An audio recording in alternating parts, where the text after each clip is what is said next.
18 अप्रैल मूल द्वारका तीर्थ स्थान, जिसकी प्राचीन महिमा और आध्यात्मिक महत्व अपरंपार है। जंबवंत गुफा, जहां हम जंबवंत की उस अद्भुत कथा को सुनेंगे और प्रभु के पवित्र नामों का कीर्तन करेंगे। भक्ति और ज्ञान का यह अद्भुत संगम हमारे भीतर एक नई चेतना का संचार करेगा। दोपहर के भोजन का प्रसाद रास्ते में ही वितरित किया जाएगा, ताकि हमारी यह आध्यात्मिक यात्रा प्रेम और ऊर्जा से भरपूर रहे। आज हम उस पवित्र धरातल पर खड़े होने जा रहे हैं, जहां अनंत काल से आस्था की ज्योति प्रज्वलित है, भगवान सोमनाथ का धाम। कल्पना कीजिए उस प्रथम ज्योतिर्लिंग के समक्ष नतमस्तक होने का भाव। ये केवल एक पत्थर की प्रतिमा नहीं, बल्कि उस आदि शक्ति का स्पंदन है, जिससे ये ब्रह्मांड रचा गया है। जब हमारी आंखें उस लिंगम पर ठहरेंगी, तो मानो हमारी आत्मा अपने मूल स्रोत से मिल जाएगी। हृदय में एक ऐसी शांति का अनुभव होगा जो सभी सांसारिक बंधनों से परे है। एक ऐसा प्रेम उमड़ेगा जो शब्दों से अगम्य है। ये क्षण हमारी चेतना में गहराई तक उतर जाएगा, हमें हमारी क्षणभंगुरता और उस अनंत सत्ता की अविनाशिता का बोध कराएगा। सोमनाथ ये केवल पत्थरों और दीवारों का ढांचा नहीं, ये सदियों की भक्ति और बलिदान की जीवित गाथा है। इस मिट्टी का हर कण उन अनगिनत भक्तों की श्रद्धा से पवित्र है, जिन्होंने अपनी आत्मा को यहाँ समर्पित किया। इसने विध्वंस के तूफानों को झेला है, अपमान की आग को सहा है, फिर भी हर बार एक अटूट विश्वास के साथ पुनर्जीवित हुआ है। यह मंदिर हमारी आत्मा की उस अदम्य शक्ति का प्रतीक है, जो हर मुश्किल के बाद भी उठना जानती है। संध्या के शांत वातावरण में जब मंदिर की घंटियां धीमी ध्वनि में बजेंगी, हम उस अद्भुत दृश्य के साक्षी बनेंगे जो इतिहास और आस्था को एक साथ जीवंत कर देगा। लाइट एंड साउंड शो ये केवल एक प्रदर्शन नहीं होगा, बल्कि उस परमपिता की करुणा और महिमा का अनुभव होगा, जिसने इस पवित्र स्थान को हमेशा अपनी छत्रछाया में रखा।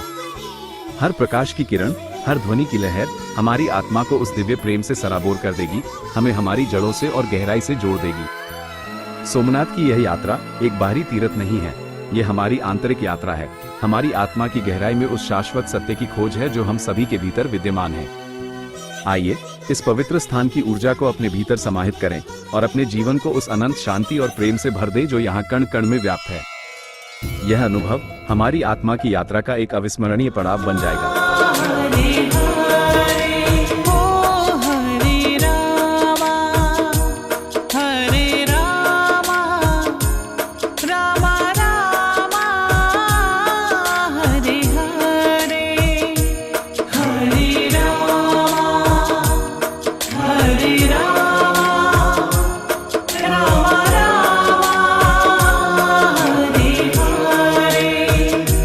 Hare Krishna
Krishna Krishna Krishna Hare Hare Hare Ram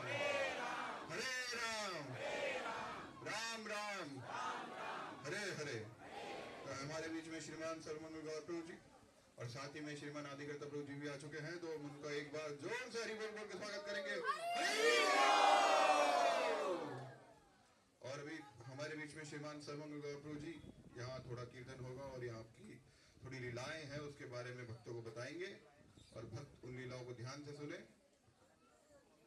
over to प्रभु जी। हरे कृष्णा।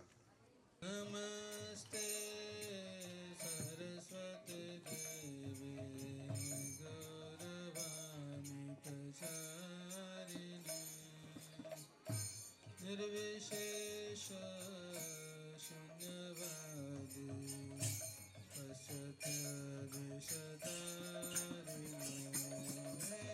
नमस्ते सरस्वती देवी गौरवाणी प्रचारिणी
तो पहले इस स्थान के बारे में थोड़ा जान लेते हैं। सबको वैसे सुन लिया होगा सबने, यहाँ पर सुना है यहाँ के बारे में। तो ये मूल द्वारका स्थान है और यहाँ पर भगवान श्री कृष्ण का पादुका जो है वो दर्शन किया जा सकता है। और वैजयंत आलत नामक एक भक्त थे यहाँ पर, जो लगभग अब से 750 साल पहले जिन्होंने इस मंदिर का निर्माण करवाया। तो यहाँ पर बहुत विशेष जो है वो मेले का आयोजन किया जाता है जन्माष्टमी के दिन। तो ये मूल द्वारका स्थान है और यहाँ से आगे हम जाएंगे सोमनाथ, जो कि प्रभास क्षेत्र है और पूरे शास्त्रों में इस तीर्थ की बहुत अद्भुत महिमा बताई गई है। तो सोमनाथ के बारे में थोड़ा सा हम चर्चा करेंगे अभी कि सोमनाथ क्या है। तो इसका वर्णन जो है, सोमनाथ के बारे में जो वर्णन आता है वो शिव पुराण में इसके बारे में वर्णन आता है, शिव पुराण में। और भगवान शंकर का ये तीर्थ स्थान है, सोमनाथ के बारे में कह रहे हैं। और यहाँ पर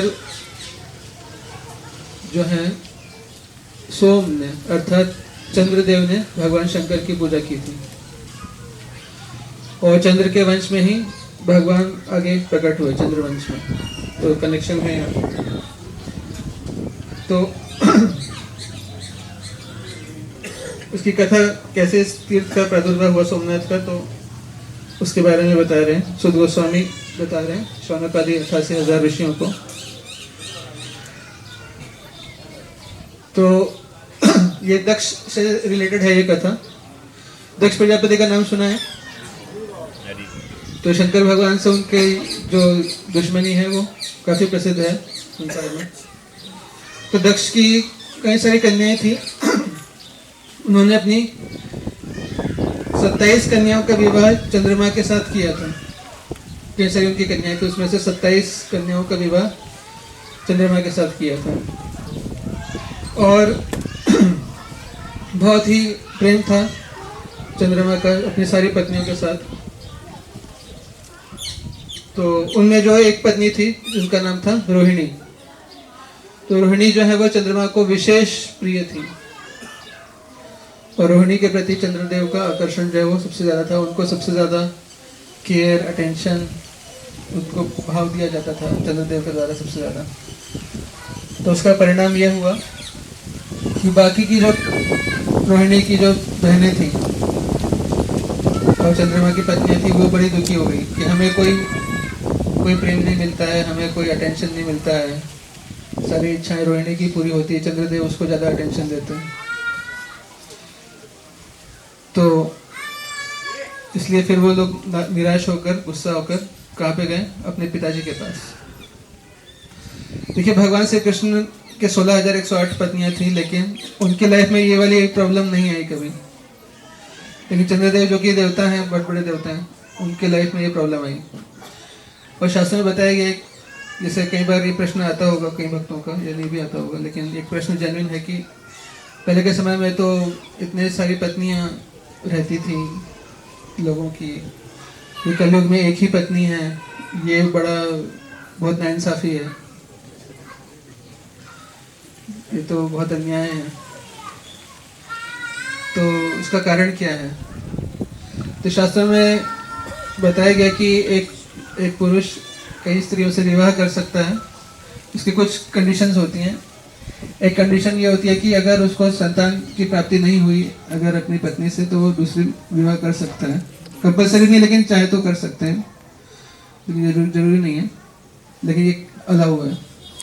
दूसरा ये बताया गया है कि अगर मान लीजिए कुछ ऐसा विवाह कर रहे हैं, तो उसको ये मेक श्योर करना होगा कि सारी पत्नियों को वो बराबर अटेंशन दे, इक्वल अटेंशन दे सके, तभी वो दूसरा विवाह करे, अन्यथा ना करे, और पहली पत्नी की परमिशन से ही करे।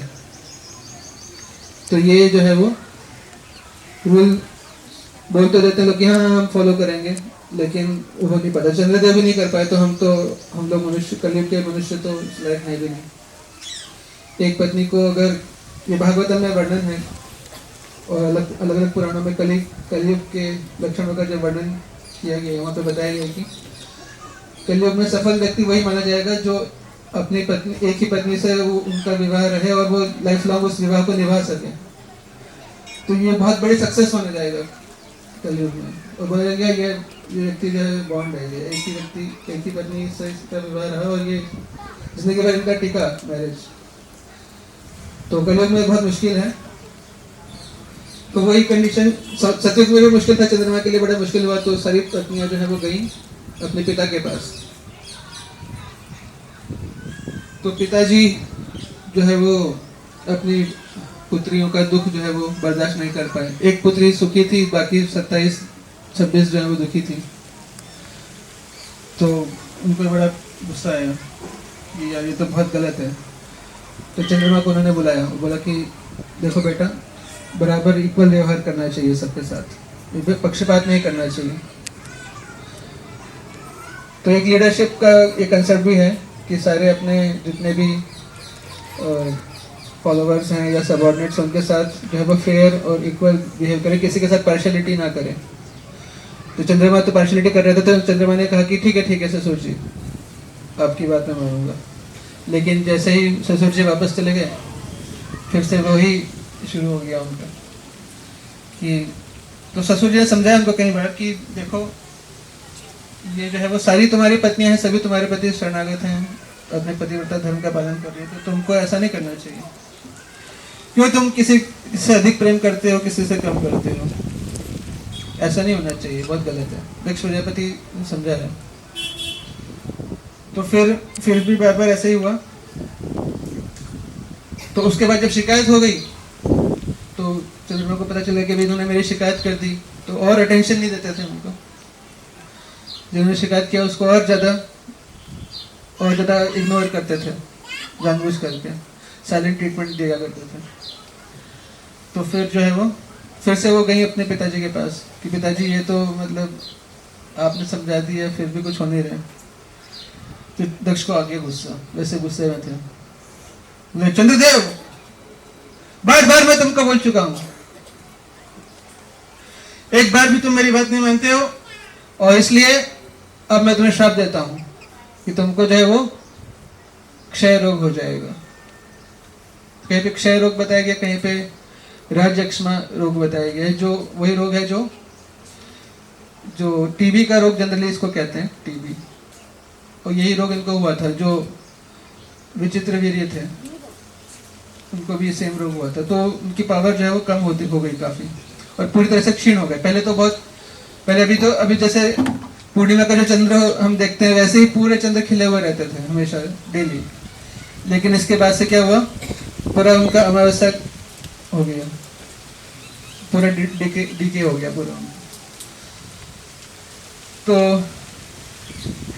अब जैसे ही चंद्रमा पूरा क्षय हो गए, डीके हो गए, तो अभी देवताओं का जीवन जो है वो उस पर मनुष्यों का जीवन भी निर्भर करता है। जैसे भगवद गीता में 3 अध्याय में भगवान कहते हैं कि मनुष्य लोग, आप लोग देवताओं के लिए यज्ञ करो, वो आपको आपकी ऐच्छिक वस्तुएं प्रदान करेंगे।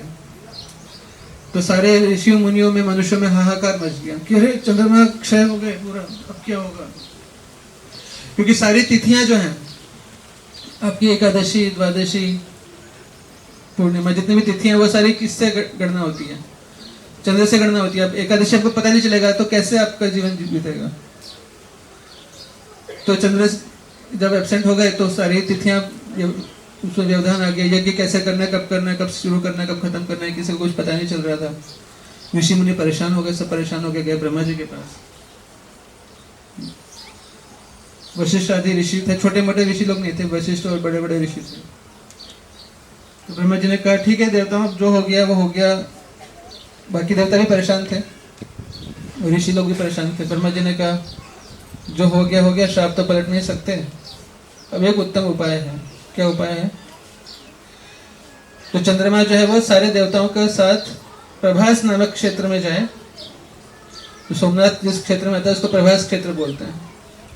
वो फिल्म वाला प्रभास नहीं, मॉडर्न लोग सोचेंगे सब ये प्रभास, उसके पिताजी माताजी ने नाम इसी से रखा होगा। प्रभास क्षेत्र बहुत पवित्र तीर्थ है। प्रभास नामक क्षेत्र में जाएं, वहां पर विधि पूर्वक महामृत्युंजय मंत्र का अनुष्ठान करके शिव जी की आराधना करें। महामृत्युंजय जप, भगवान शिव की आराधना करें, अपने सामने शिवलिंग की स्थापना करें और चंद्रदेव वहां पर इस तरह से डेली तपस्या करें। और शिव जी अगर प्रसन्न हो गए, शिव जी आशुतोष हैं जो जल्दी प्रसन्न हो जाएंगे, जल्दी वरदान दे देंगे। तब देवताओं ने और ऋषियों ने वहां पर जाकर, प्रभास क्षेत्र में जहां पे हम जाने वाले, वहां जाकर ब्रह्मा जी की आज्ञा से चंद्रमा ने 6 महीने तक निरंतर तपस्या किया। कितने महीने तक? 6 महीने तक निरंतर निराहार रहकर महामृत्युंजय मंत्र से भगवान वृषभ ध्वज का पूजन किया। वृषभ ध्वज मतलब जिसके ध्वज में वृषभ का चिन्ह हो।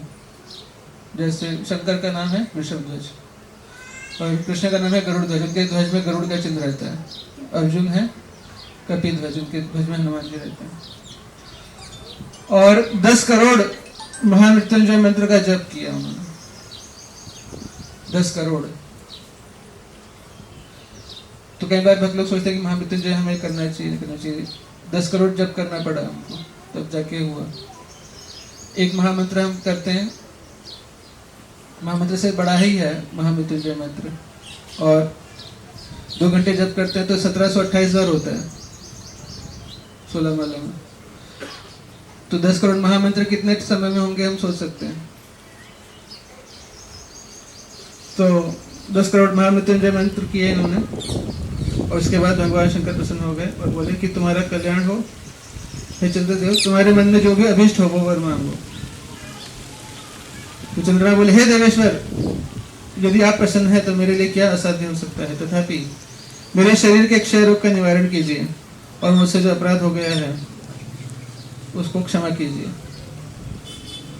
तो भगवान शंकर ने कहा कि ठीक है, एक काम करते हैं, एक पक्ष में प्रतिदिन तुम्हारी कला जो है वो क्षीण होगी और अगले पक्ष में बढ़ती जाएगी। तो शुक्ल पक्ष में बढ़ेगी और कृष्ण पक्ष में कम होगी।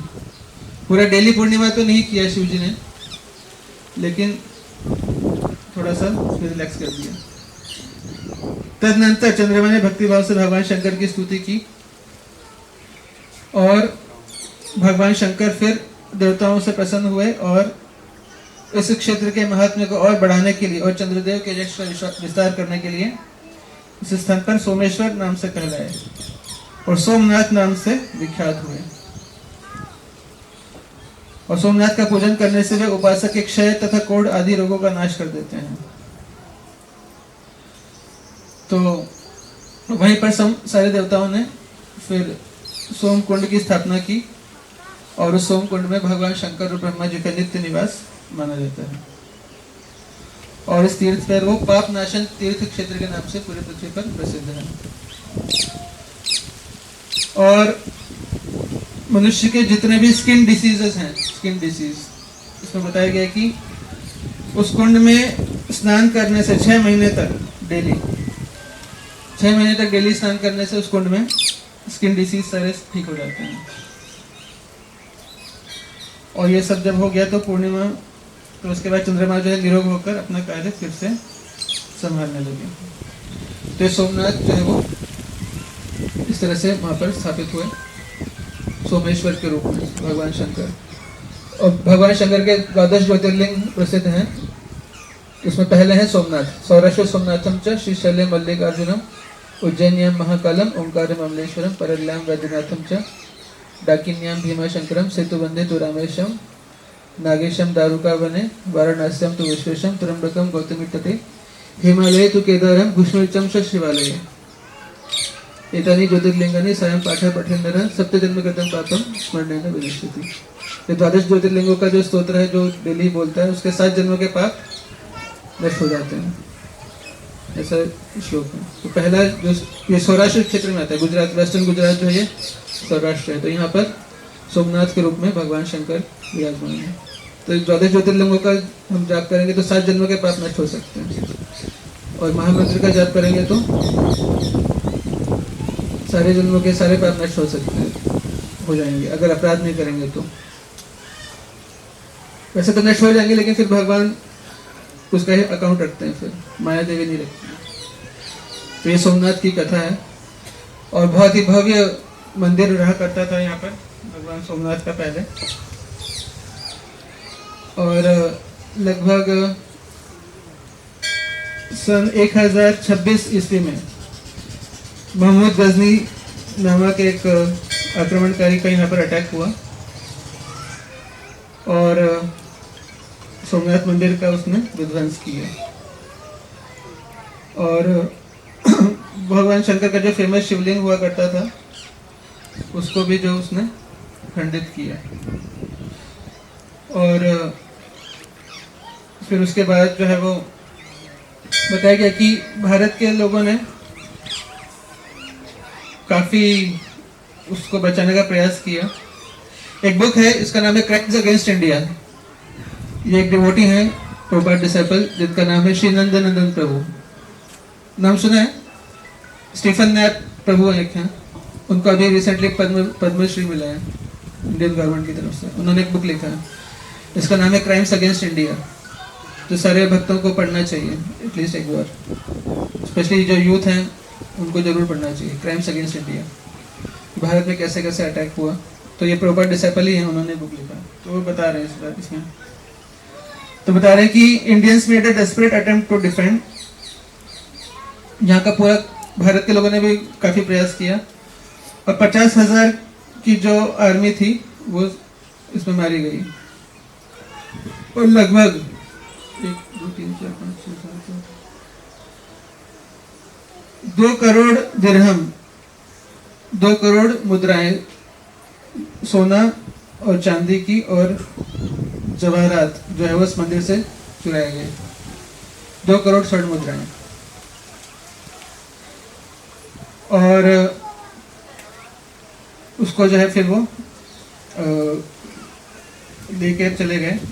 एक इतिहासकार हुए अल बरूनी, उसने बताया कि यहाँ पर जो है वो उसका पूरा विस्तार से उसने वर्णन किया। He says that ruined the property, और पूरा इसने विध्वंस किया था यहाँ पर। तो उसके पुत्र ने भी दोबारा अटेम्प्ट किया इसको विध्वंस करने का। और 1037 में फिर से अटैक हुआ इस पर, तो उसके बाद उस समय तो फिर वो हार गया था। 1026 में जब इसको लूटा गया, उसके बाद दोबारा फिर से इसको इस्टेब्लिश कर दिया गया, फिर दोबारा अटैक हुआ 1037 में, तो उसके बाद तो इसको बचा लिया गया।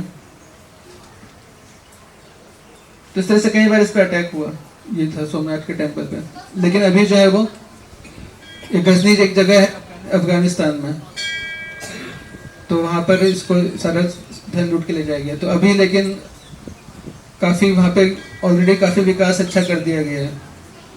1947 में जो है वो उसको जो है जीर्णोद्धार करवाया गया, लेकिन उसको साइलेंट रखा गया, उसका पब्लिसिटी नहीं किया गया ज़्यादा, नेहरू जी के द्वारा।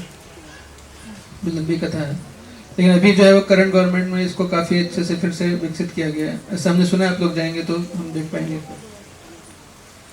तो ये सोमनाथ क्षेत्र का ये प्रभाव है। इसके अलावा और भी विस्तार में प्रभास क्षेत्र की महिमा बताई गई है। तो भगवान श्री कृष्ण जब अपनी लीला समाप्त करने वाले थे, पृथ्वी से अपनी लीला समाप्त करने वाले थे, उनके अवतार का प्रयोजन जो है वो पूरा हो चुका था।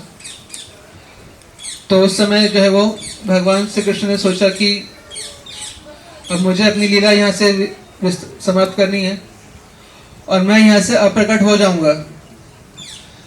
अप्रकट अगर मैं हो जाऊंगा तो मेरे विरह में बाकी ये जो यदुकुल के ये लोग हैं, ब्रजवासी को तो भगवान पहले ही भगवत धाम लेकर जा चुके थे, तो मेरे एब्सेंस में ये यदुकुल के जो लोग हैं ये सारे क्षत्रिय हैं और बड़े पावरफुल हैं और गुस्से वाले भी हैं थोड़ा।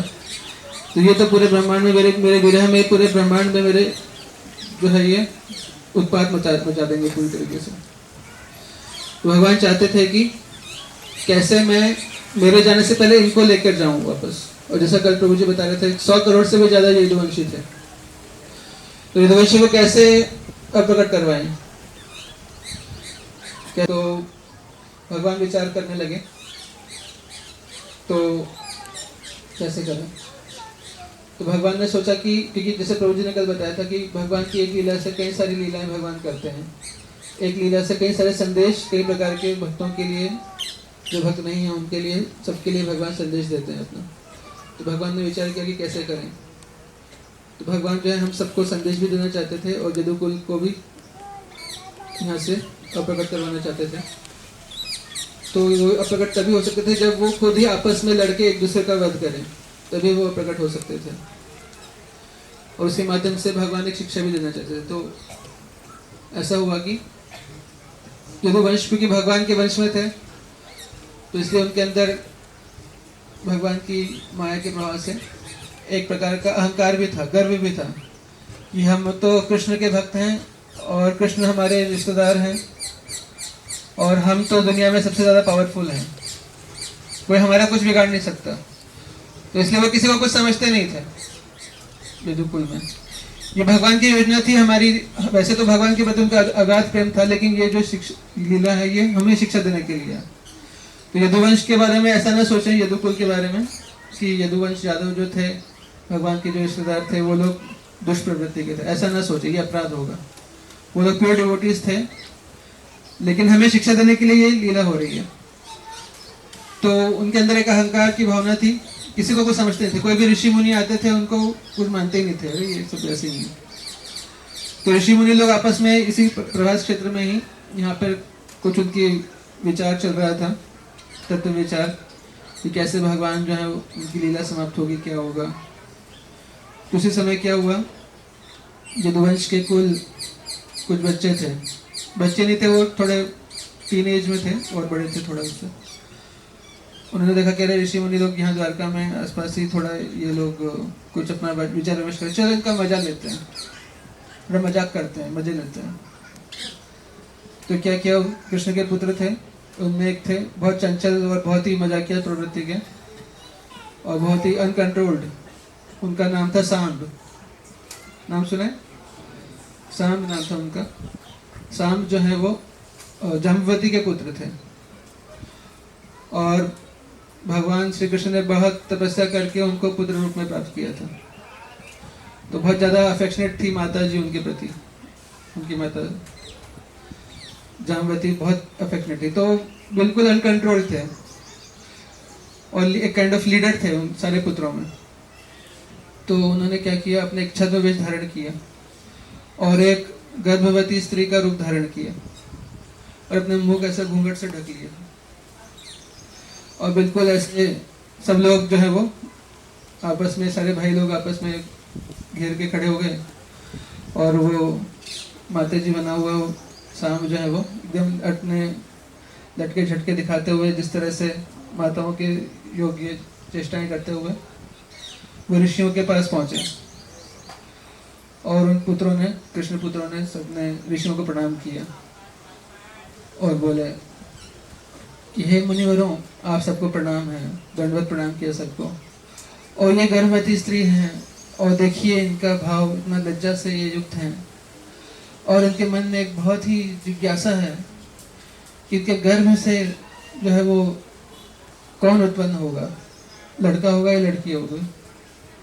तो ये जनरली एक क्वेश्चन रहता है, जनरली लोग इस तरह की चर्चाएं करते हैं गृहस्थ आश्रम में, लड़का होगा या लड़की होगा। तो ये बड़ी सकुचा रही हैं आपसे पूछने के लिए, तो कृपा करके कुछ अनुग्रह करें, बताएं। आप तो त्रिकालदर्शी हैं, बताएं कृपा करके कि कौन उत्पन्न होने वाला है। तो सच में तो लोग त्रिकालदर्शी थे, तो उन्होंने बोला कि इसके गर्भ से जो है वो चीज उत्पन्न होगा जो तुम्हारे सारे यदुकुल का नाश करेगा, वो प्रकट होगा इससे। तो जैसे ही ये शाप मिल गया तो सारे डर गए बच्चे और डर के सीधा भगवान के पास नहीं गए, वो गए महाराजा उग्रसेन के पास जो कि नाना थे और गए और बोले कि महाराज ऐसा ऐसा कांड हो गया, हमसे गलती हो गया, अब क्या करें। वो जो गर्भवती, उसने अपना एक मेकअप किया था, पूरा पेट ऐसा फुलाया हुआ था, उसको खोला तो उसमें से एक मूसल प्रकट हुआ, लोहे का मूसल। मूसल एक वेपन होता है जो इससे पहलवान लोग मूसल से व्यायाम करते थे पहले के जमाने में, जब जिम नहीं हुआ करते थे। तो मूसल प्रकट हुआ लोहे का, तो इसका क्या करें। तो वो जो है उससे क्या, उन्होंने कहा कि इसको पिसवा कर, इसको चूरा बनाकर पीस कर जो है इसको हम डाल देते हैं समुद्र में। तो कृष्ण को बताया बिना उन्होंने क्या किया, उसको पिसवा कर समुद्र में चूरा बना के उसको समुद्र में फेंक दिया। मूसल को उसका चूरा करके पाउडर बना के उसको डाल दिया। और फिर क्योंकि भगवान की योजना थी, अब ऋषियों का श्राप जो है वो व्यर्थ तो जा नहीं सकता, तो इससे क्या हुआ, फिर वो जो है मूसल, वो चूरा उसका जो किनारे पर आ गया और संभव किसी तरह से उससे जो है वो उसकी ग्रोथ होने लगी। और जैसे बांस नहीं होता है, बांस की जैसे ग्रोथ होती है, तो उससे जो है वो लोहे के पौधे टाइप बांस की तरह वो उत्पन्न होने लगे और वो बड़े हो गए काफी, बांस की तरह या गन्ने की तरह कह लें। तो वो रॉड, गन्ने के रॉड जैसे प्रकट हो गए, बहुत सारे लोहे के हैवी रॉड, और वे उसकी फसल जैसी बन गई। और वो सब दृष्टांत हो गया, सब लोग भूल के चले गए थे, किसी को कुछ पता नहीं था। और फिर जब कुछ समय के बाद जो है वो द्वारका में कुछ उत्पात ऐसा होने लगे, जब भगवान की लीला समाप्त करने का समय आया, तो सबने विचार किया कि अब क्या करें, बहुत उत्पात हो रहे हैं यहाँ पर, तो कृष्ण के पास चलते हैं। बहुत सुनामी आ रही है, बहुत भूकंप आ रहे हैं, बहुत तरह तरह के अपशकुन हो रहे हैं। पहले तो कभी हुआ नहीं था, पहले तो वैकुंठ जैसा था यहाँ पर, वैकुंठ का ही आनंद मिलता था द्वारका में, लेकिन अब ये अपशकुन क्यों हो रहे हैं। तो कृष्ण के पास चलते हैं। तो कृष्ण के पास गए। ये घटना है महाभारत की लड़ाई होने के लगभग 36 साल बाद की घटना है। तो सब लोग गए फिर कृष्ण के पास। तो कृष्ण ने कहा कि अब ये जगह जो है रहने लायक नहीं है, अब हम सब लोग अपना पूरा सामान पैक करके हम लोग चलते हैं प्रभास क्षेत्र। तो सब लोग प्रभास क्षेत्र में आए और वहाँ पर उन्होंने भगवान शंकर का भी यज्ञ किया और बहुत प्रकार के यज्ञ किए और दान किया, सब कुछ किया। और दान करके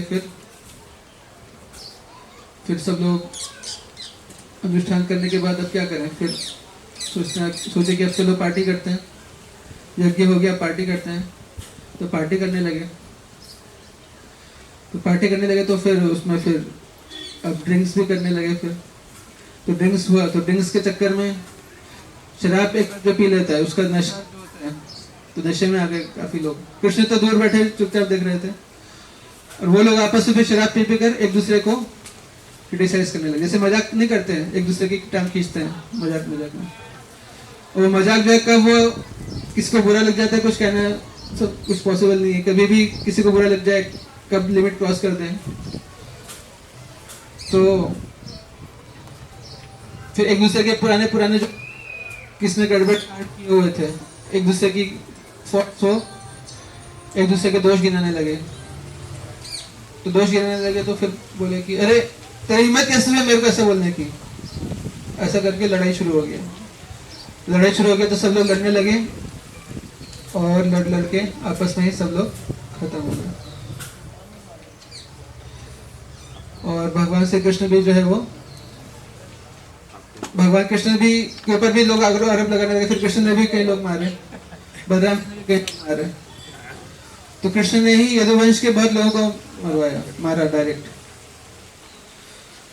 और ये सब लीला बहुत ही मतलब ये समझ से परे है कि ऐसा कैसे हो सकता है। लेकिन जो मैसेज है जो प्रभु जी ने भी बताया था और हमें समझना चाहिए सबको कि ये लीला इसलिए हुई क्योंकि भगवान ये दिखाना चाहते हैं कि कोई व्यक्ति कितना भी भक्त क्यों ना हो, अगर भक्ति में है, हालांकि भगवान कृष्ण के जो भक्त हैं वो सबसे ऊपर होते हैं। सिद्धांत सरस्वती ठाकुर ये बात बताते हैं कि भगवान कृष्ण के जो भक्त हैं वो बहुत हाई लेवल पे होते हैं और देवता भी कृष्ण भक्तों का कुछ बिगाड़ नहीं सकते, ये फैक्ट है। और यहाँ तक कि हम सब में से भी जो लोग हैं, हम सब भी जो माला कर रहे हैं और 4 नियमों का पालन कर रहे हैं, देवता भी हमारा कुछ बिगाड़ नहीं सकते हैं, ये फैक्ट है। ये तथ्य कोई भी देवता हो या कोई भी ग्रह नक्षत्र हो, कोई भी भूत प्रेत पिशाच ये सब हो, भक्तों का कुछ भी नहीं बिगाड़ सकते हैं बिना कृष्ण की इच्छा के। और कृष्ण इच्छा कब करेंगे कि ये लोग आपका कुछ बिगाड़े और हमारा कुछ बिगाड़े? कृष्ण इच्छा ऐसी तब करते हैं जब हम वैष्णव अपराध करते हैं। तब हम कितने ही उन्नत भक्त क्यों ना हो, अगर हम वैष्णव अपराध करते हैं तो फिर भगवान हमें लेसन सिखाने के लिए ये सारे ग्रह नक्षत्रों को फ्रीडम दे देते हैं कि अब आप इनके कर्मों के हिसाब से अब आप देख लो। समझ आ रहे हैं? अगर हम वैष्णव अपराध करते हैं तब तो कृष्ण के पुत्रों ने क्या किया?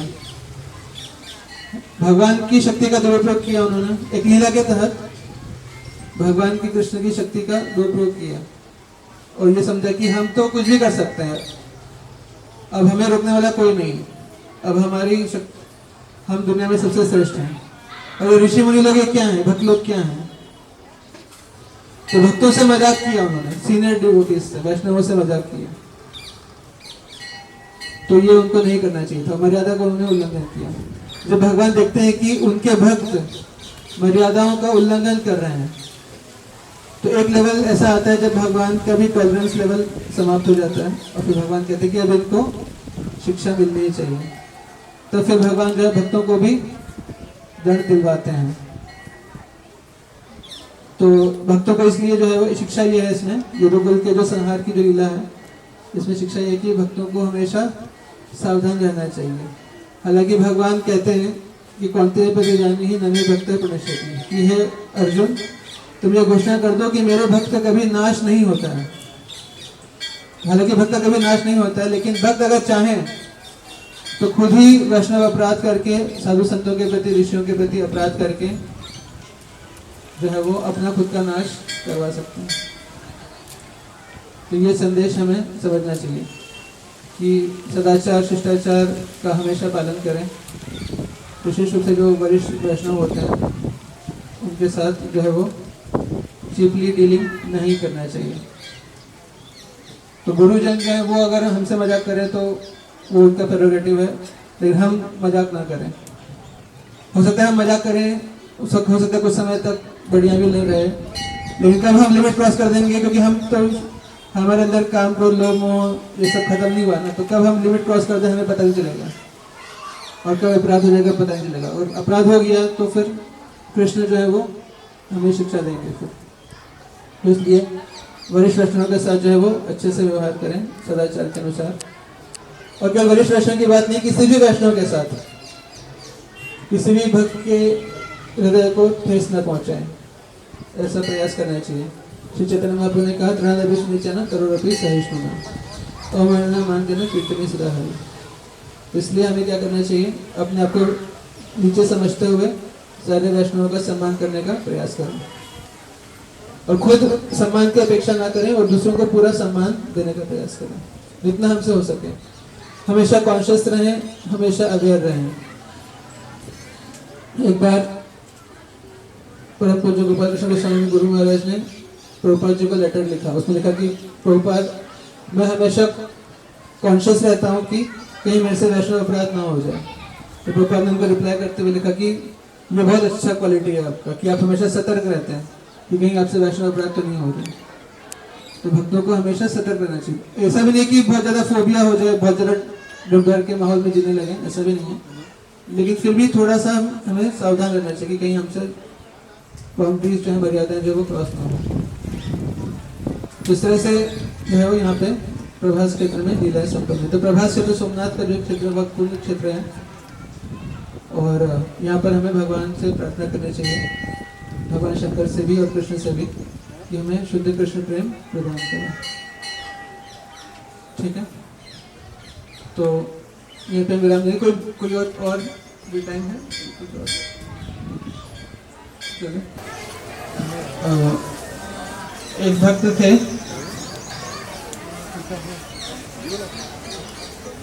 यहाँ पर रणछोड़ राय जी का मंदिर है और मथुरा से द्वारका जाते समय भगवान कृष्ण जो है वो यहाँ पर रुके थे।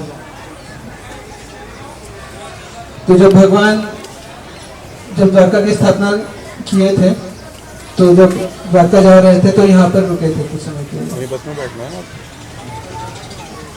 तो अपना रुके यहाँ पर। और एक इस मंदिर का निर्माण जो है वो विजंत नामक एक भक्त थे, उन्होंने 750 वर्ष पहले यहाँ पे निर्माण कराया था।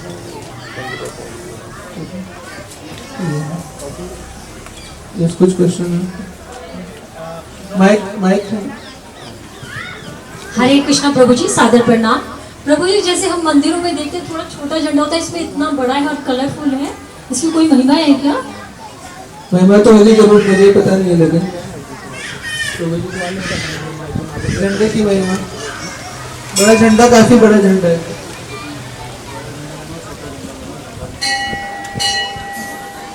तो पता नहीं मुझे, कुछ शास्त्रिक कुछ ऐसा नहीं है इसमें। हरे कृष्णा, धन्यवाद।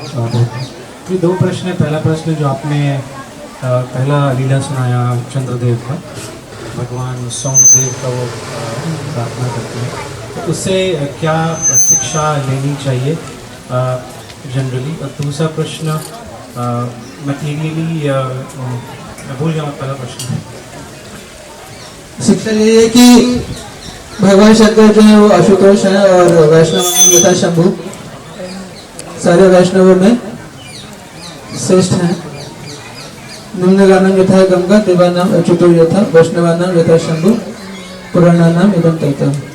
जिस तरह से नदियों में गंगा भी श्रेष्ठ हैं, जिस तरह से सारे देवताओं में भगवान कृष्ण श्रेष्ठ हैं, जिस तरह से सारे पुराणों में श्रीमद् भागवतम श्रेष्ठ है, उसी प्रकार सारे वैष्णवों में भगवान शंकर श्रेष्ठ हैं। तो भगवान शंकर से हम, क्योंकि भगवान शंकर आशुतोष हैं, तो जो हम मांगते हैं वो जल्दी मिल सकता है। लेकिन अभी जल्दी मतलब 10 करोड़ आपको महामृत्युंजय मंत्र जप करना पड़ेगा, जो काफी है। उसके बाद भी आप कोई मटेरियल चीज को आप प्राप्त कर सकते हैं, लेकिन कलयुग में आप उस अनुष्ठान को सही तरीके से कर पाए ये भी संभावना बहुत कम है। और महामंत्रुंजय मंत्र का हम उच्चारण करेंगे, कुछ गलत उच्चारण हमसे हो गया तो कुछ भरोसा नहीं उसका फल मिलेगा नहीं मिलेगा। 10 करोड़ मंत्र के बाद जब फल नहीं मिलेगा तब पता चलेगा कि शायद उच्चारण गलत हो रहा था। और जो ब्राह्मण लोग उच्चारण करेंगे वो भी कितना शुद्ध कर रहे हैं अशुद्ध कर रहे हैं, हमें इसका ज्ञान, तो उसमें रिस्क तो रहेगा ही ऑफकोर्स। ऐसा विवरण आता है कि भगवान कृष्ण वहाँ से लीला को समाप्त करते हैं और वाहन लाते हैं अंगूठे में, तो केवल सामान्य जन प्रश्न पूछते हैं कि कृष्ण ने भी तो शरीर छोड़ा और कृष्ण ने अपने शरीर को त्याग किया, तो आप कैसे कह सकते हैं कि उनका जो विग्रह है वो सच्चिदानंद है? तो श्रीमद् भागवतम में बताया गया है कि भगवान कृष्ण जो है वो एज इट इज शरीर ही ऊर्ध्व लोक में गए और वहां से भगवत धाम चले गए अपने, ऐसा वर्णन श्रीमद् भागवतम में मिलता है। और कहीं वर्णन में भगवान ने शरीर त्याग किया, तो भगवान की शक्ति जो है वो अचिंत्य शक्ति है, तो अचिंत्य शक्ति से भगवान अपना एक लीलामय विग्रह भी प्रकट कर सकते हैं, अपने एक लीलामय जो कि नाशवान है। तो वो एक छलावा है दिखाने के लिए संसार को। अब समझ रहे हैं? जैसे एक ड्रामा होता है, ड्रामा देखा है हमने, VFX होता है, ड्रामा होता है, उसमें क्या होता है, आप देख रहे हैं कि हीरो जो है उसको गोली मार रहा है, खून निकल रहा है पूरा, लेकिन क्या वो असली होता है? वो एक एक्ट होता है, प्ले होता है। उसी तरह से भगवान का भी एक प्ले है, ठीक है ना? तो दोनों बातों को हमें मानना पड़ेगा। जहाँ शास्त्र में लिखा है कि भगवान सच्चिदानंद है और भगवान जो है वो सीधे शरीर पहुंच गए, ये भी सच है, और भगवान एक शरीर छोड़ा था जिसका दाह संस्कार किया गया, वो भी सच है। तो दोनों चीजों को सच मानना पड़ेगा। लेकिन जो नास्तिक विचारों वाले वो केवल सेकंड वाले को सच मानेंगे, नहीं ये वाला सच है, जिससे जो है वो भगवान की भगवत्ता तो प्रश्न चिन्ह लगता है, वो वाला पार्ट सच है जिससे भगवान की कृष्ण की भगवत्ता प्रूफ होती है, वो पार्ट गलत है। वो लोग ऐसा पक्षपात करते हैं, लेकिन हम तक तो दोनों को सच मान रहे हैं। तो दोनों को सच मानोगे तो कैसे सच मानोगे? तो उसका आंसर भी दिया हुआ उसी शास्त्रों में कि भगवान की लीला है। तो सोचने वाली बात है कि जो भगवान जो है पूतना ने जिसको जो है जहर देकर मारने का प्रयास किया, जब भगवान 6 दिन के थे, उस जहर से वो नहीं मरे, वो पूतना को उल्टा उन्होंने मार दिया। तो वो भगवान जो है वो पैर के अंगूठे में बाण लगने से कैसे मर सकते हैं? तो उनको ज्ञान नहीं हुआ। और कितनी मतलब अनंत कथाएं हैं भगवान की लीला से रिलेटेड। तृणावर्त, शक्तासुर, अघासुर, बकासुर, इतने असुर आए, इतने काल एवं जरासंध, ये लोग असुर आए, इनको उन्होंने भगवान को मारने का प्रयास किया। क्या क्या नहीं किया भगवान को मारने के लिए, उससे भगवान नहीं मरे और एक शिकारी के बाण से मर गए। तो ये कॉमन सेंस को लगाएगा तो समझ जाएगा कि ये भगवान की लीला है, और ये शास्त्र में भी वर्णन किया गया कि लीला है भगवान की। तो दोनों चीजों को मानना चाहिए। तो दोनों पार्ट सत्य कैसे हैं? तो जो एक्सप्लेनेशन हम चर्चा कर रहे हैं कि भगवान की लीला है और ये प्ले है। अभी तो हम जैसे फिल्में देख रहे हैं तो वीडियो होता है, लेकिन पहले के समय में जो ड्रामा होते थे वो तो स्टेज परफॉर्मेंस होते थे। स्टेज पे तो रियल, जैसे जादू के शो आपने देखे हैं, जादू के शो पीसी सरकार और ये सब जो जादू के शो होते थे, उसमें तो सीधा काटते हुए दिखाते हैं, वो एक लड़के काट रहे हैं ऐसे करके। तो क्या होता है? वो एक लीला होती है, एक ब्रह्मजाल, मायाजाल, इंद्रजाल जिसको कह सकते हैं। तो ये एक भगवान का इंद्रजाल है जिससे कि ऐसा लगता है। हम लोग अपनी अपनी बसेस में जाके बैठेंगे।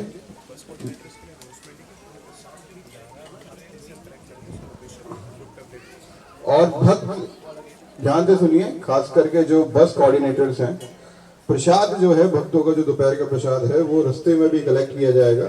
उसकी लोकेशन जो जितने भी लीडर्स हैं, बस कोऑर्डिनेटर्स हैं, ग्रुप में शेयर कर दी जाएगी। तो वे इंश्योर करें कि अपने भक्तों का जो भी बसेस में है उनका प्रसाद वहां से कलेक्ट कर लें। अभी हम जाएंगे, यहाँ से लगभग 40-50 मिनट की दूरी पे है जामवंत की गुफा। तो वहां पे जाके आप दर्शन जब करेंगे, जितनी बस वहां पे पहुंचती जा रही है वो दर्शन करते जाएं, दूसरी बसेस का इंतजार ना करें, क्योंकि गुफा वहां पे बहुत सक्रिय है। एक भक्त को भी दर्शन करने में बहुत समय लगेगा। जैसे ही आपकी बस वहां पे पहुंचती है, दर्शन करें, वहां से निकले।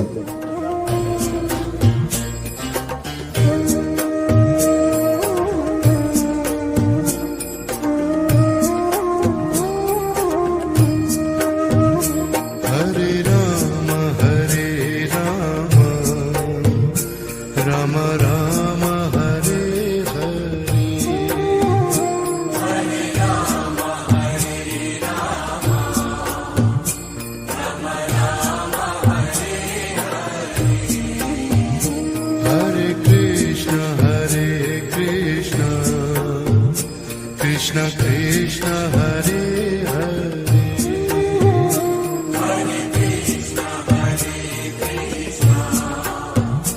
Krishna Krishna Hare Hare Ram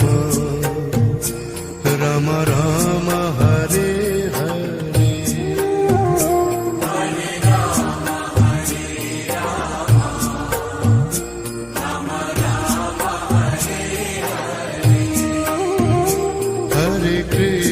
हरे कृष्ण कृष्ण कृष्ण हरे हरे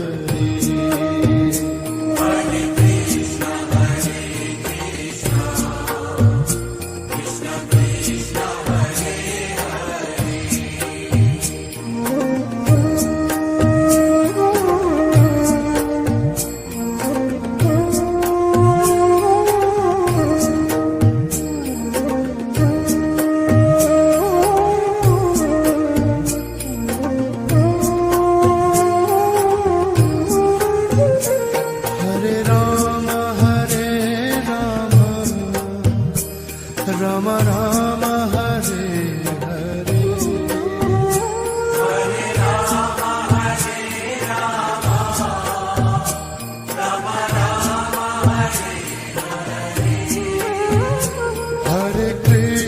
हरे कृष्ण कृष्ण कृष्ण हरे हरे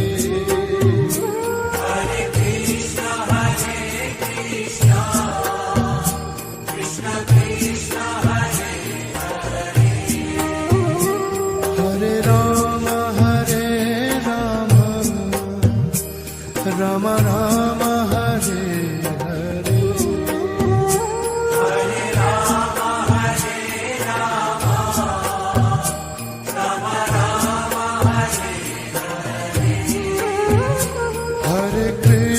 हरे कृष्ण कृष्ण कृष्ण हरे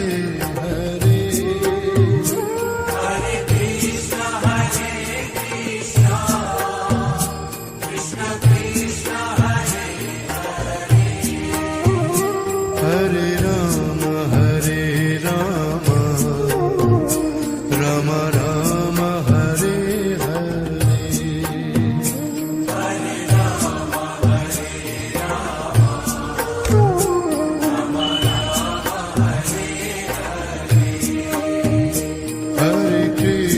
हरे कृष्ण कृष्ण कृष्ण हरे हरे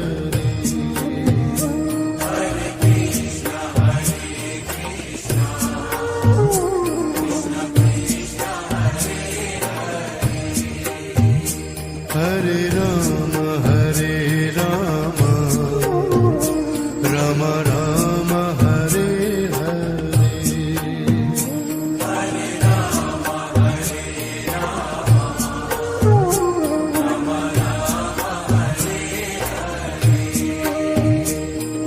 हरे कृष्ण कृष्ण कृष्ण हरे हरे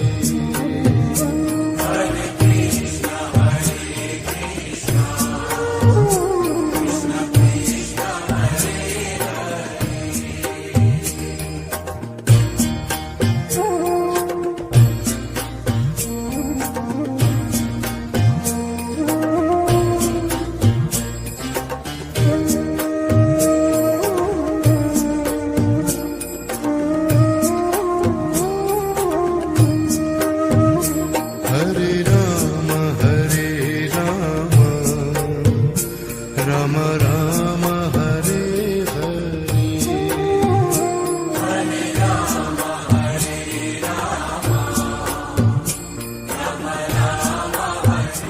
हरे कृष्ण प्रभु जी। हम लोग रुद्रपुर से आए हैं, उत्तराखंड रुद्रपुर से, और मैं पहली बार द्वारिका धाम आई हूँ। और इस्कॉन का जो यात्रा जारी थी उसके द्वारा हम लोग आए हुए हैं यहाँ पे, और बहुत ही आनंद आया। मैंने कभी सोचा भी नहीं था कि इतनी दूर हमें आने का मौका मिलेगा, क्योंकि खुद से फैमिली के साथ प्लान बनाओ तो इतना अच्छा बन नहीं पाता है। और यहाँ पे हर चीज़ की इतनी अच्छी सुविधा कर रखी है, और जो हमें रूम्स मिले हैं होटल के वो बहुत शानदार हैं, और इतना भक्तिमय वातावरण है, प्रसादम बहुत अद्भुत है।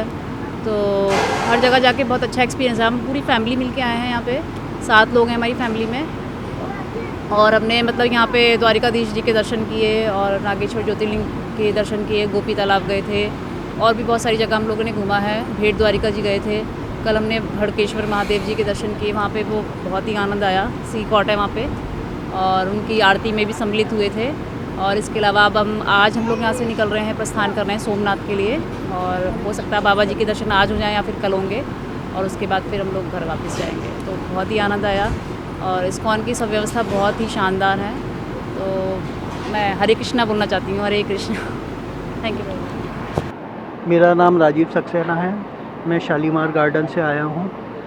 यहाँ की यात्रा बड़ी सुखद रही, बहुत ही अच्छा था, सारा प्रोग्राम बहुत अच्छा था। यहाँ होटल की व्यवस्था और यहाँ एक तरह का मेडिटेशन, ये सब है ना, बहुत ही हमें अच्छा लगा। और जो रूट था, हम कई जगह घूमे, जो कि बड़ा सुखद था। हाँ, लेकिन दोपहर में थोड़ी सी दिक्कत थी, दोपहर में लेट हो जाते थे तो परेशानी होती थी, कहीं ज़्यादा ठहर नहीं पाते थे। वैसे है ना, आनंद आया, बहुत अच्छा आनंद आया और बहुत ही अच्छा सा रहा। खाने की व्यवस्था सही थी, और हैवी भी भोजन हैवी भी था, लाइट भी था, हर तरह का भोजन था। और कहना चाहिए व्यवस्था बहुत अच्छी थी, कोई मतलब दिक्कत नहीं हुई, कोई परेशानी नहीं हुई। आज हम दूसरी जगह जा रहे हैं, अब उसका कैसा रहता है उसके बारे में बताएंगे आगे। धन्यवाद। हरे कृष्णा, मेरा नाम सुनैना है। मैं गाज़ियाबाद टेंपल की तरफ से यहाँ पे आई हूँ, और मेरी बहुत ही डिवाइन और पीसफुल जर्नी रही है अभी तक यहाँ पे। और मैंने सारे मंदिर टेंपल से जाके हमने एक्सप्लोर करा, और बहुत ही सपोर्ट मिला सभी भक्तों से, और मैं बहुत खुश हूँ यहाँ आके, बहुत अच्छा लग रहा है। और मैं दोबारा ऐसे ग्रुप के साथ जुड़ना चाहूँगी और आना चाहूँगी। हरे कृष्णा। अभी गाज़ियाबाद टेंपल। हरे कृष्णा, मैं गाज़ियाबाद टेंपल से आई हूँ। मेरा नाम नित्य लीला देवी दासिया। यहाँ पर भक्तों के साथ आके मुझे बहुत अच्छा लगा। हम जगन्नाथ यात्रा हम द्वारकाधीश यात्रा पे आए हैं, और हमें जो है सुंदर गोपाल प्रभु जी जो सीनियर भक्त हैं, भगवान के चरणों में जो समर्पित है, उनका हमें संग मिला है, उनके द्वारा हमें लेक्चर सुनने को मिला, बहुत सारा ज्ञान मिला। हमें जिन चीज़ों को हमने कभी देखा ही नहीं था, जो जिस चीज़ को हमने जाना नहीं था, उन सबको जानने का हमें अवसर मिला। बहुत सुंदर इधर जो भक्तों ने हमारे लिए प्रसादन सेवा करी, बस सेवा करी, इतना सुंदर हमारे लिए सारा अरेंजमेंट करा, शायद हम कभी सोच नहीं सकते। हम बार बार इस तरह यात्राओं में सब भक्तों के साथ आना चाहेंगे। बहुत अच्छा लगा मैं। हरे कृष्णा, थैंक यू। हरे कृष्णा, मेरा नाम निष्का वर्मा है। मैं गाज़ियाबाद टेंपल से हूँ। मैं अपने परिवार के साथ यहाँ पे आई हूँ द्वारकाधीश गाज़ियाबाद टेंपल की तरफ से। यहाँ पे हम अलग अलग मंदिर घूमे, जो भी यहाँ पे रिकमेंडेड प्लेसेस थी हम वहाँ पे घूमे। हम अलग अलग मंदिर घूमे जहाँ पे बहुत अच्छे थे भगवान। हमने अच्छा खाना भी खाया, और सारी गुजराती डिशेस भी खाई, जो कि एक अच्छा खाना था। हम भक्तों के साथ बीच पे भी गए, जो कि एक बहुत मनमोहक दृश्य से हमने सनसेट देखा। हमें अपने लिए शॉपिंग का टाइम भी मिला, और एक्सपीरियंस बहुत अच्छा था। हरे कृष्णा। क्या क्या कर रहे हैं? चलो कैसा लगा घूमने में? सही से मुंह बना के देखो, वीडियो में कैमरा है। समझ नहीं आ रहा बोलना क्या है। अपना नाम बता दे। वो पूरा गाना बोल रहा है। हाँ, पूरा गाना बोलना है। हरे कृष्णा कृष्णा कृष्णा हरे हरे, हरे राम राम राम हरे हरे। नाम अपना बताइए। मेरा नाम है पृथ्वी शर्मा। मैं गाज़ियाबाद टेंपल से हूँ, और मुझको यहाँ का खाना बहुत अच्छा लगा। और हरे कृष्णा। तो मेरा नाम है विजय शंकर पांडे, मैं बरेली से हूँ, और हम यहाँ द्वारका में आए हैं। तो बहुत ही अच्छा एक्सपीरियंस है, बहुत डिवाइन एक्सपीरियंस।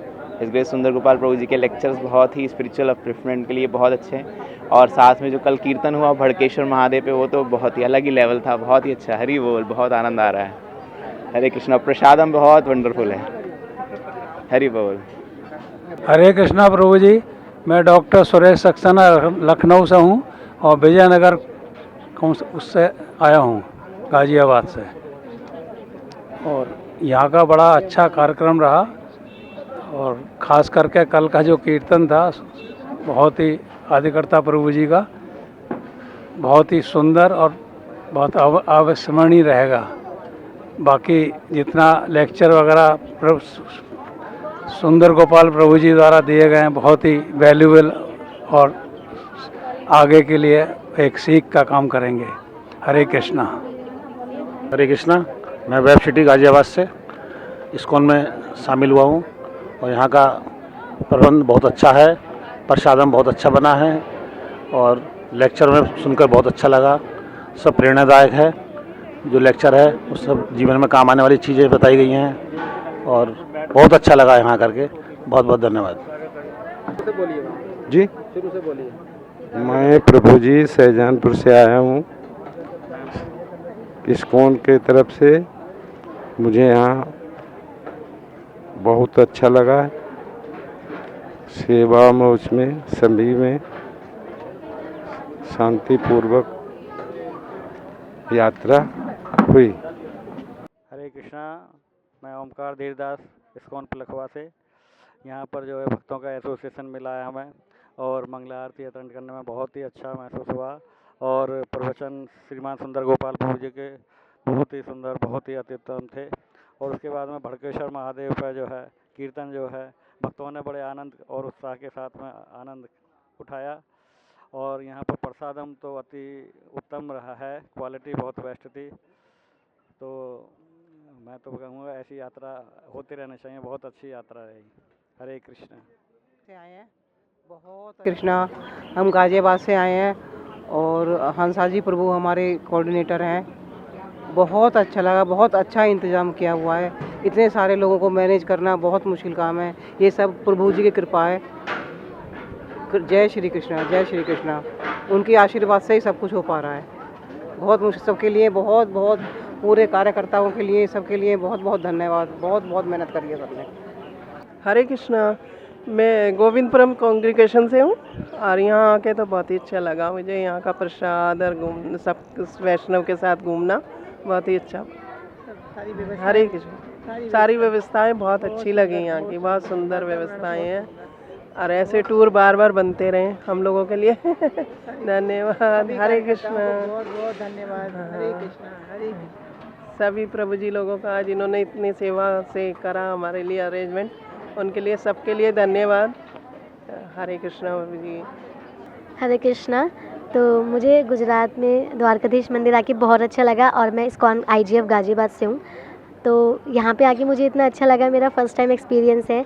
द्वारका मंदिर बहुत सुंदर है। मैं सबको सजेस्ट करूँगी कि सब लोग आएँ, जिन्होंने ये यात्रा नहीं की है ज़रूर करें, क्योंकि यहाँ पे आके एक डिवाइन पावर मिलती है और बहुत ज़्यादा ब्लेसिंग्स मिलती है। द्वारकाधीश का रियल में एहसास होता है कि वो हमारे साथ ही हैं।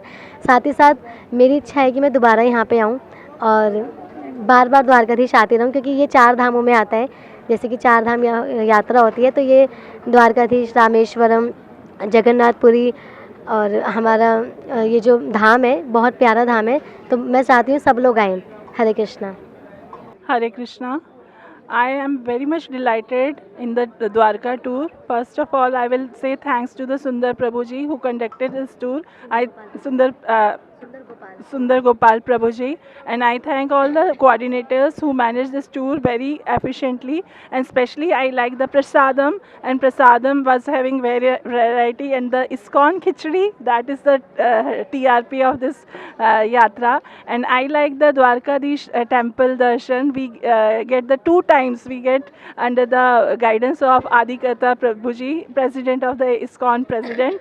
So yesterday also we get the Kirtan, and Kirtan was very blissful at the seashore when he conducted the Kirtan. It was very divine, and whole crowd, those who were attending the seashore, they were also in the divinity. All the people, they danced, and on the foot which the Kirtan which we conducted, that was also blissful, very nice. So I am thankful to every devotee who coordinated and who conducted this tour, and I am thankful to everyone who conducted this tour. I am thankful to every person who is my room partner and all that. I am very much blissful, and good positive moments I am carrying, which I will share with my family. Thank you everyone. Thank you. Hare Krishna everyone. Hare Krishna. तो I am from the congregation ISKCON Bareilly and I am very much grateful कि हमें यहाँ पे ISKCON Dwarika में आने का मौका मिला इस्कॉन की तरफ से, क्योंकि अकेले आना तो पॉसिबल नहीं है, लेकिन जब हम ग्रुप में आते हैं और भक्तों के संग आते हैं तो हमें धाम की महिमा पता चलती है। तो मैं बहुत ज़्यादा ग्रेटफुल हूँ कि हम यहाँ आ पाए, इतने सब सारे भक्तों का संग मिला हमें, ये हम कहीं भी नहीं मिल सकता, हमें सिर्फ इस्कॉन हमें ये दे सकता है। और जय Shri Prabhupada, I am very much grateful. Thank you so much Prabhu ji. हरे कृष्णा। हरे कृष्णा। द्वारकाधीश में जो प्रभु जी का लेक्चर था वो बहुत अच्छा लगा, क्योंकि उन्होंने भगवान के साथ साथ आजकल के हस्बैंड वाइफ के बारे में बहुत अच्छा बताया।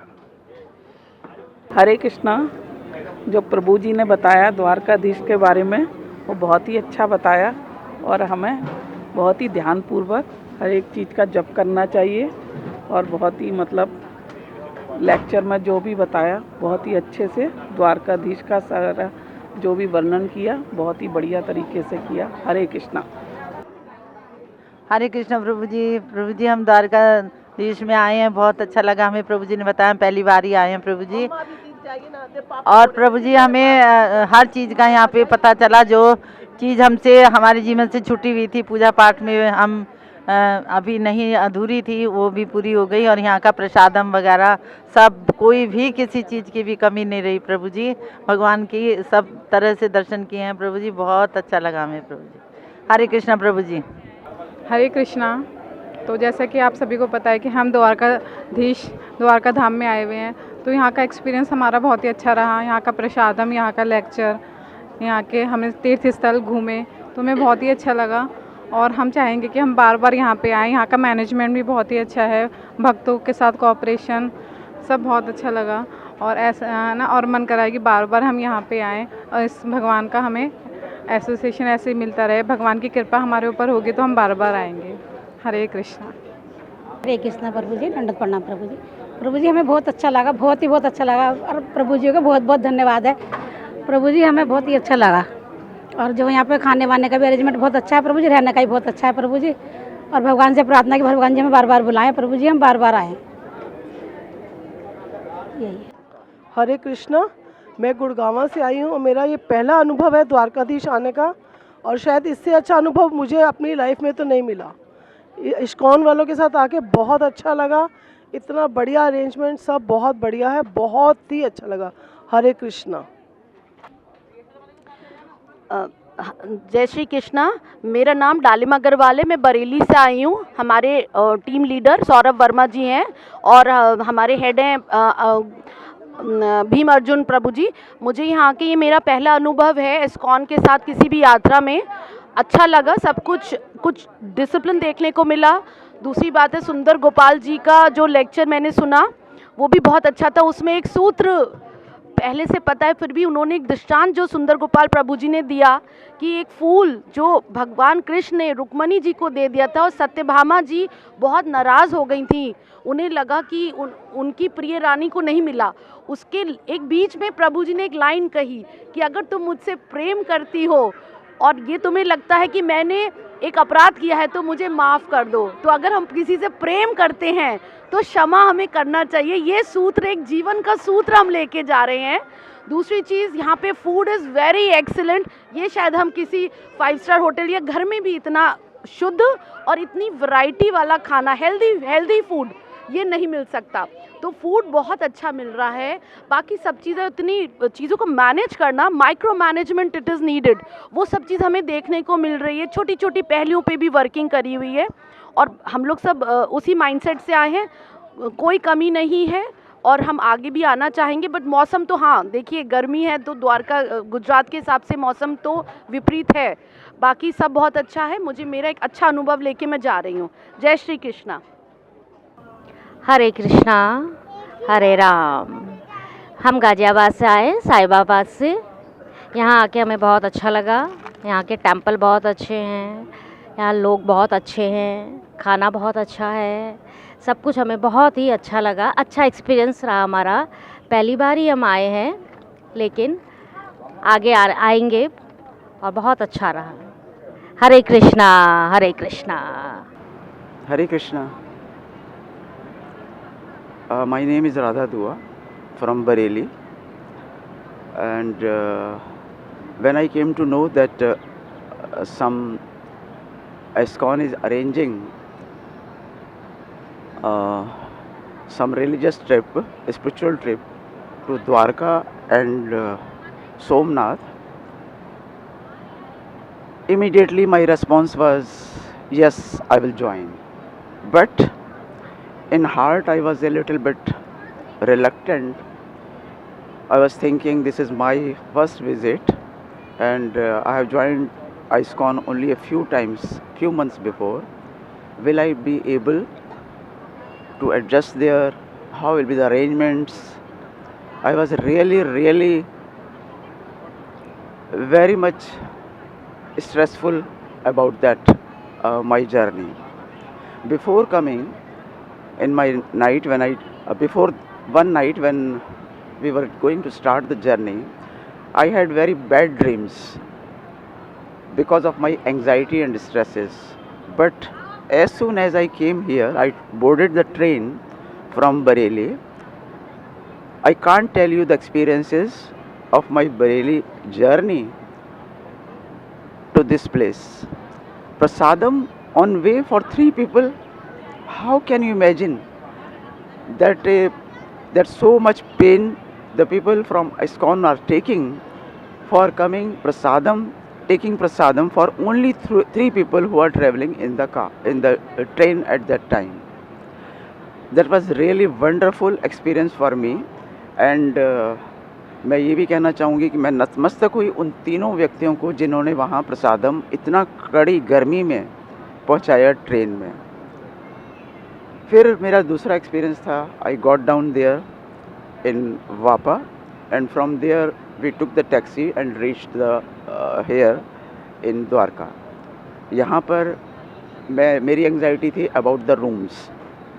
तो रूम भी मुझे बहुत ही अच्छा था, बहुत बढ़िया, आई शुड से, मतलब जैसे मेरे स्ट्रेसफुल और उसमें थी मैं एंग्जाइटी में कि how will I stay, how will I manage, whether the rooms will be clean और not. But seeing the room, it was really very nice. I thank to my Prabhu from Bareilly also. His name is स्वरूप जी. उनको मैंने बहुत बहुत धन्यवाद personally कहा कि आपने इतना पेन लिया इसके लिए. फिर उसके बाद हमारा नेक्स्ट स्टेप था यहाँ पर, मतलब खाने का जो अरेंजमेंट था. उसके बाद कथा थी, सुंदरदास जी की कथा थी, प्रभु सुंदरदास जी की.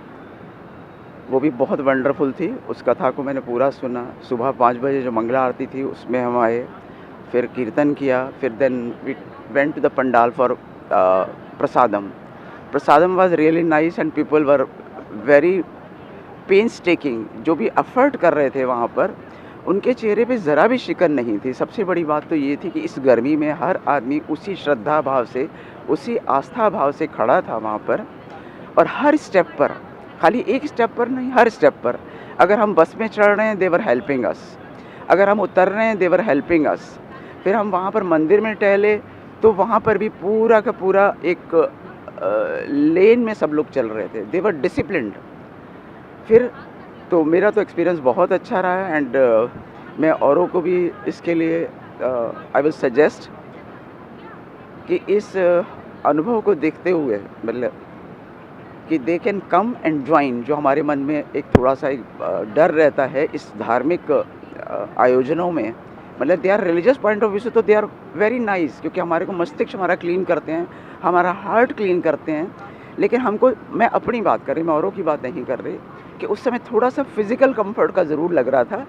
बट इस यात्रा से तो मुझे ये लगा कि शायद they take care of everything. उनको वो इस बात का भी ध्यान रखते हैं कि आपको कोई परेशानी ना हो, चाहे वो इलेक्ट्रिसिटी है, सप्लाई है, चाहे वो पंखे चल रहे हैं, चाहे एसी चल रहे हैं, चाहे कूलर्स चल रहे हैं. They have taken care of everything. तो I should rather thankful to my management of ISKCON from Delhi, who has taken pains to give us such a good opportunity. And on the top of that, I would like to thank my own Bareilly people, Bhim Prabhu ji, my own Guru ji, Shri Abhay Prabhu ji, and team of the workers जो वहाँ से बरेली से काम कर रहे हैं। एक ने मेरी टिकट बुक की है, अरविंद जी ने, उनका धन्यवाद अदा करने चाहूँगी। देन मैं इनका धन्यवाद अदा करना चाहूँगी जिन्होंने यहाँ पर सारा अरेंजमेंट किया, स्वरूप प्रभु जी ने। Then I will thankful to my friend, colleague and I should say भक्त, all the categories I should say I will give to him, जिनके साथ मैंने यात्रा की। वो भी बहुत ही अरुण प्रभु जी और उसकी फैमिली, उनके बल पर मैं बरेली से यहाँ तक आई। अभय प्रभु जी का बहुत बहुत धन्यवाद करूँगी क्योंकि उन्होंने मुझे हर स्टेप पर उन्होंने मुझे मदद की है, हर स्टेप पर, कि मतलब he was so concern, he so kind and kind भी हैं, बहुत ज़्यादा हार्ट से भी और हेल्पफुल भी है। तो I will again thankful to the Bareilly team also, along with the head team of the management from ISKCON, and सबका मैं बहुत बहुत धन्यवाद करती हूँ। Thank you very much. सभी भक्तों को हरे कृष्णा। सभी जितने भी भक्त आए उसको द्वारका ISKCON भक्त तरफ से सबको बहुत बहुत धन्यवाद हैं। हमारी कुछ इसमें त्रुटियां भी रह गई, लेकिन भक्त कृपालु होते हैं तो उसका रिस्पॉन्स बढ़िया था सभी भक्तों का, और सभी भक्त सेवा में भी लगे हुए हैं। और हमारे पास पावर कम था, लेकिन सब कॉम्प्रोमाइज़ करके सबने अच्छी तरह हमें साथ सहकार दिया, तो हमें बहुत अच्छा लगा। और हमने प्रयास किया जितना हो सके उतना प्रसाद भोजन जो था वो अच्छी तरह से परोसने का। उसमें कुछ त्रुटि रह गई तो सभी भक्तों से हमारी क्षमा याचना है। हरे कृष्णा, हरि बोल।